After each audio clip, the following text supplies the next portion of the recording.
What's up YouTube? Today I'm going to go over my first week plans in PoE and how I intend to approach the ARCHNEMESIS League. And I'm going to go over my Spectral Helix build for Berserker. I do think that Spectral Helix Berserker ends up being a little bit better than Deadeye from what I saw on PoB. And I do think that you can level it up quite nicely. Now you can see here, this is you guys, the baby, trying to play with the cake. Now I'm going to teach you how to eat the cake and what to do to make the cake. But this is my cake, so don't really copy it fully unless you plan to play as much as I do. I do intend to probably stream like 30 to 40 hours tomorrow, so I probably need to get some rest and stop making so many videos, right? But I will still try to make a daily video every day about the build and something cool and interesting to find. And this PowerPoint should help me out a lot in that makes the videos a lot more organized and a lot faster. So let's get straight into it and look at what I intend to do to be able to swap my character from Spectral Helix to Lightning Strike to Venom Gyre and probably farm a Mageblood and mirror the 12-link Claw and get a Squire, yada yada yada. But let's get straight into it. So I'm going to try to finish the campaign as fast as possible. I think a 4-hour mark is around right from what I've tested out with the current leveling. And I am going to be trying to level with one-handed Claw. At the start, I am still going to be leveling with two-handed up until like Act 3 or so, and it really just depends on when I find a good claw, because two-handed feels pretty good, and not having Whirling Blades feels pretty bad. So early game mapping and currency, everyone's going to be able to finish the campaign, right? So early game, you want to focus on your early game Atlas tree. One of the most important things, I think, is having an Atlas tree in mind and not just putting in points everywhere. I do know there's some YouTube videos that just say, have fun with the Atlas tree, do whatever you want. That's pure blasphemy. You do not want to be having fun and doing whatever you want. Regrets cost money. I think regrets will be very expensive. Orb of Makings will be very expensive. So do not just haphazardly put in points everywhere like it is like some random thing that you're just doing. You need to have a plan. Early game, you want to prioritize map drops. You want to prioritize essences. You want to prioritize Harbinger and Harvest. All of these things will bring you pretty consistent currency. Essences, you could always sell to Dreads to people trying to play EA Ballista Totem. Harbinger, you'll get some Chaos Orbs, Chaos Shards. And then Harvest, you'll get some gear that you can craft. Be sure to try to look for some cluster jewels that you want to probably make. Or you can try to save Reforged Casters to make Ellie Weakness Rings or stuff like that. So just have a niche that you want to do. You could even use Harvest to craft claws a lot of times and sell it for a pretty good profit. Now, early game, a lot of people are stuck on a 4-link. You don't want to be stuck on a 4-link. You want to be on a 5 or 6-link ASAP. So I usually try to buy a quick 5-link for around 5 to 10C when I first enter maps. And then I have a live search going on for a corrupted 6-link that has the colors I need. Now, usually this runs from like 20 to 30 chaos to 40 chaos, depending on how good the roll is. Last league, I did buy a corrupted 6-link for roughly like 25 chaos, and it was pretty good. And that lasted me for quite a while. Having a 6-link is one of the biggest clear speed increases. Is pretty much having like 40% more damage, and is just very, very important. You do not want to be doing like nearly 30 to 40% less damage. Now, next is something controversial a little bit. A lot of people don't really like this, and that is to use the Chaos Recipe with Dump Tap to generate guaranteed currency. So what this tool does is called Chaos Recipe Enhancer. I'll link the link down below in the description. And if it works at League Start, what you do is you pretty much dump all of your items into a dump tab. I prefer a quad tab. And then the item will dynamically adjust your filter to show you what you need to pick up. And then it'll also highlight what you need to click to make a chaos recipe. So this is super efficient. You can pretty much just dump every single item into your dump tab. And then you can get 2 chaos back from selling unidentified sets. Now, if you don't like doing the chaos recipe, another thing you could do is dump it all into a dump tab and then ID everything and put like a 5 chaos buyout. And if a lot of people suddenly PM you for an item, then you know it's pretty underpriced and you can adjust it accordingly. So you pretty much let the market price your items that way. A lot of people like doing it that way and not using the chaos recipe because it has some more potential for higher end gains. So for instance, if you find a really GG ring or belt, you can pretty much sell it for like 20 to 30 chaos. And that would be equivalent to finding like 15 unidentified sets, right? So you also want to probably set up some live searches for items that you think will maybe go up in price and some items that are essential for your build. So Red Blade Banner is an item that usually goes down in price, but it's pretty essential for a lot of people and especially essential for this build, although I do think a rare shield will serve you just fine for quite a while. Now, Secrets of Suffering is another item that generally starts off pretty cheap and then goes up and then down. And then Secrets of Suffering is huge. It allows us to use a helmet with an enchant and not have to rely on Gale Sight. So Secrets of Suffering is definitely usually a first buy for me, and it does provide the all-important elemental penetration with Scorch. So I generally try to buy that super early on. So next up, we have the age-old question of when will I swap to Lightning Strike? So the question is, when will I swap to Lightning Strike? And the answer is, I will probably stay Spectral Helix for quite a while until I finish my Void Stones. So these are the 4 Void Stones. Without the Void Stones, you can't actually sextant your maps. So one option I was thinking was that I was maybe going to swap to Lightning Strike whenever I got my 6th link and I had all my points set up. And then I would swap back to Spectral Helix when I reached T14 plus map bosses with Pinnacle bosses. Because I think T14 plus map bosses, if you progress super fast, you're going to kind of hit a wall with Lightning Strike where you'll be spending quite a while on the boss. Because if you don't kill the boss in your Vault Lightning Strike rotation, it is going to take a little bit of a while. This whole build relies on putting down your totems, pressing Berserk, pressing Focus if you do have that, and then trying to kill the map boss. Now, a lot of this will also depend on your RNG and currency. So say someone finds like 1 or 2 exalts early on, or gets lucky with a unique drop and finds like Cold Iron Point or something like that, then they'll be able to buy Secrets of Suffering a lot sooner. They'll be able to swap back to Lightning Strike a lot sooner, and maybe they don't even need to swap to Spectral Helix to do the hard bosses. Now, like I said, everything comes down to how lucky you are. This is a game of luck. Skill does factor in, but it's better to be lucky than good at the game. So you want to swapping from Spectral Helix to Lightning Strike requires taking Tribal Fury. You need to take the Strike Masteries on the tree, and then you also need to take the Fortify Masteries on the tree. And that's a total of around 8 points, and you pretty much just drop. I'm going to show you the Spectral Helix tree I have planned, and I did try to tighten up this PoB a little bit. This is Jung's PoB, and I fixed it for Berserker. So you pretty much take this area down here because you take Lethality, and this gives you projectile, attack, skill, multi, and crit chance. So I would also swap to Lightning Strike maybe for Endgame if I have the Red Blade Banner, Secrets of Suffering, and a good Claw. I think at this point, you'll probably have around like 5 mil DPS or so, and that this will be enough to swap. A lot of it also comes down to whether the new Pinnacle bosses have ads on it. If there's ads that spawn from the Pinnacle boss, the Vol Lightning Strike will be a lot better, and it will be always up, so you'll be able to kill the boss pretty much super fast. So it really depends on the new boss encounters, the 2 sub-bosses and the 2 Pinnacle bosses, and how hard they are, and whether they have ads that spawn. So now I'm going to try to go over the Spectral Helix Berserker profile that I did. And I did convert this over from the Deadeye. And for everyone wondering, Deadeye is trash in softcore trade. It is tankier for sure, but Tailwind you lose super right away as soon as you get Tailwind boots. But I'm going to go over this build real fast and go over why I'm going to use this build to kill the Pinnacle bosses and do endgame content. So this is Spectral Helix Berserker. Now I just wanted to, let me save this as Berserker Helix. So when I looked at the Deadeye build, and I did realize that the Deadeye build is probably not that good for softcore trade after a little bit earlier. So you can see here, this is with Jung putting in a damage aura. Now the Blessing aura tech is fixed, so you can see it's around 1088 million DPS. Now I think his build is slightly tankier. It does have 6.2k life because I decided to use a rare helmet instead. But basically, the crux of Deadeye is the fact that Tailwind is a mod on the boots, right? So once you get Tailwind, you will probably get around equivalent to how much this Tailwind gives you. This is still slightly better because you do get 150% effective Tailwind, so it puts you around 20% Tailwind, while the boots puts you around like 10% Tailwind, I think. So it's definitely still better, but 20% is the top end. So one of the big things is that this node right here, Focal Point, is not as good as it may seem. It's only 14.5% total DPS.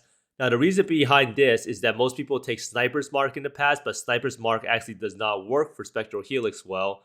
And in fact, you cannot use Sniper's Mark. And we use Assassin's Mark in this build. So Assassin's Mark doesn't really do that much because this build is already so close to crit cap, and it's actually pretty hard to drop crit nodes on the tree without it also affecting the multi. Now, another thing about Assassin's Mark is that we have so much multi already, so that the tiny bit of multi you gain from Assassin's Mark is not really that big of a deal. So you can see here, the multi you get is only like 100% out of 700%. So that's why Deadeye is not really that insane. in terms of the damage you actually gain from this mark node. And now here, Far Shot is also kind of deceiving because you don't actually hit with 60% more damage on every single attack. Now in this PoB, it's set at 70 travel distance, but that's just not true because on average, you're probably not around 70 travel distance because you're not hitting with all 3 Spectral Helixes at max distance. It's just pretty much impossible unless you're actually kiting the boss, right? So this is the Ranger profile. So let's go take a look at the Berserker profile that I did and see what changes I actually had to make. So you can see here it's like 2.5 mil, but obviously this is kind of tool-tipped in that it has Berserk up, right? So if you turn off Berserk, you can still see it is vastly over the Ranger or Deadeye version. Now, the gear is pretty much all identical. It is a little squishier, but you can get that number up if you sacrifice some damage, and you can definitely sacrifice damage on this build because of the fact that you have a lot of points that is able to be moved around. Now, the main thing I did was instead of like the Lightning Strike build where you take the Strike Mastery and Fortify Mastery, we definitely end up taking these nodes over here. And I did take these nodes down here to get Spell Suppression. This really depends on if you need the Spell Suppression, since this is Spell Suppression Mastery, right? And this gives you crit chance. In fact, right now, I don't think this node actually gives me any damage because of the fact that I have Brittle. And I put a pretty low Brittle of only 5% to simulate like how the damage would be.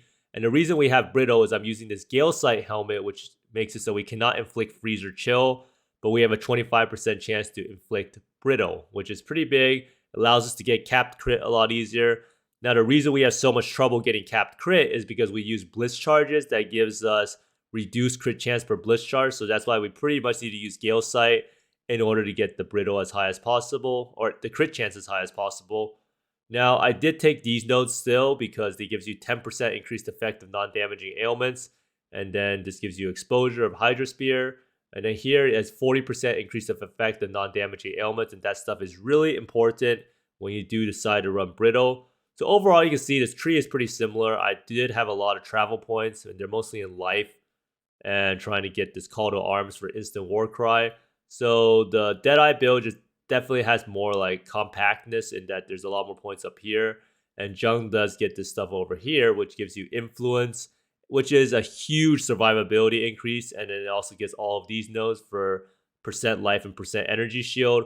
But I do think that this build is tanky enough in softcore trade and that it can do all the content at this damage. And this is just so much more damage. It's roughly like 60 to 70% more damage at bare minimum. So that's why I definitely prefer this build over the other one. And now I'm going to go over the links real fast, because I do know a lot of people get confused about the links. So we have Whirling Blaze, Life Tap, Hex Touch, Assassin's Mark, and Hex Touch is pretty much mark on hit. So what this will do is that it will cast the mark with Life Tap, so it will use your life pool instead of mana. I'm not really sure how this will work. If you do have spare mana, then you could obviously take out Hex Touch and just put faster attacks here instead. So we have cast when damage taken, Molten Shell, Withering Step. And here, this is in our weapon 2, our Spectral Helix, Trinity, Nightblade, Elemental damage of attacks, added lightning damage, added cold damage. And here we have Determination, Defiance Banner, Vol Grace, and Berserk. And for the other weapon, we have Ancestral Protector, Herald of Ice, and Flame Dash. The Herald of Ice is pretty much for a little bit of cold damage. And since we can't really, we're using Gale Sight, Herald of Ice might not be the best aura, as we can't really freeze or chill, right? So we might want to use a different aura besides Herald of Ice, maybe Herald of Thunder or something like that instead. So here, I think I have a duplicate of the cast when damage taken, so you don't need this Vol Molten Shell. So maybe you could just put in like another Hydra Spear, right? So the thinking behind this is that you need to cast a Hydra Spear to get exposure on a mob. Cast when damage taken is not really the most reliable. The Hydra Spear is pretty important because it gives us like 18% pen, which is huge. Another thing you could do is instead of running 2 Hydra Spears, is you could just run Tornado or something like that and hope that it will do something.